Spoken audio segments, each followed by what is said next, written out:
Hello साथियों, welcome to my channel. तो जैसा कि आप लोग देख सकते हैं, ये जो सामने जन सैलाब आपको आता हुआ दिख रहा है, ये जन सैलाब स्पेशली संगम दर्शन, संगम स्नान करके आ रहे हैं।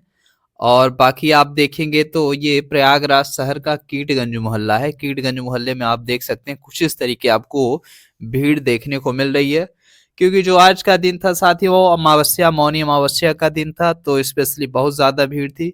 और महाकुंभ 2025 में कहा जाता है कि जितने भी मतलब चाहे वो माघ मेला हो, कुंभ मेला हो, महाकुंभ मेला हो, सबसे बड़ा जो शाही स्नान होता है वो मौनी अमावस्या का दिन होता है।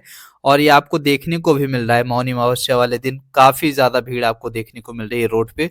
तो आप चाहे जिधर जाएंगे प्रयागराज शहर में आपको बहुत ज्यादा भीड़ देखने को मिल रही है। और स्पेशली कहा भी जा रहा है कि गवर्नमेंट ने मतलब सुबह से ही, जो भोर से ही पूरे बॉर्डर को नाकाबंदी के तौर पे वो कर दिया, ब्लॉक कर दिया गया है। आप किसी भी मतलब प्रयागराज शहर के एंट्री के लिए पूरे तरीके से रास्ते बैन कर दिए गए हैं।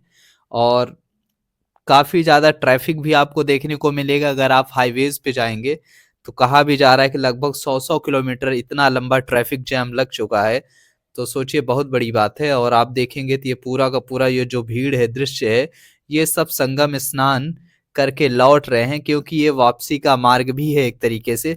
तो देखिए, प्रयागराज शहर में जो महाकुंभ स्नान है, इसके वापसी के मार्ग आपको 3 से 4 वापसी के मार्ग बनाए गए हैं। तो जिसमें से आप देखेंगे तो ये वाला भी एक मार्ग है, और ये वाला जो रास्ता, ये जो हम दिखा रहे हैं अभी इस समय वर्तमान में, तो ये आपको संगम की तरफ ले जाएगा। तो यहाँ आप देख सकते हैं अभी भी श्रद्धालुओं की भीड़ संगम की तरफ जाती हुई आपको दिख रही है। अब देखिए, ज्यादा श्रद्धालु इस वजह से आपको देखने को मिल रहे हैं क्योंकि ये जो शाही स्नान है ये सबसे बड़ा है। क्योंकि कहा जाता है कि माघ मास की जो अमावस्या होती है, जिसे मौनी अमावस्या कहते हैं, तो मान्यताओं के अनुसार इस दिन पवित्र संगम में देवताओं का निवास माना जाता है।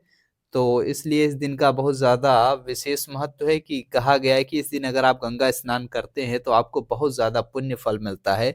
क्योंकि ये जो मास है, माघ का महीना, ये कार्तिक महीने के ही समान पुण्य मास कहा गया है।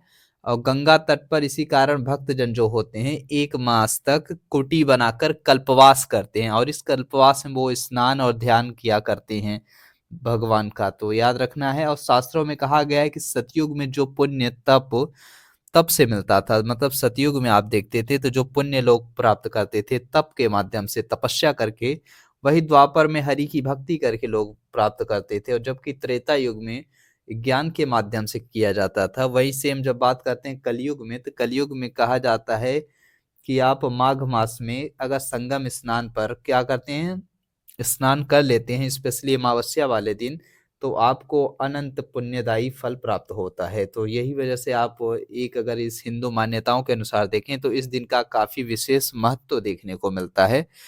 और इस तिथि को लोग क्या करते हैं, पवित्र नदी गंगा में स्नान करते हैं। मिलते हैं अपने नेक्स्ट वीडियो में।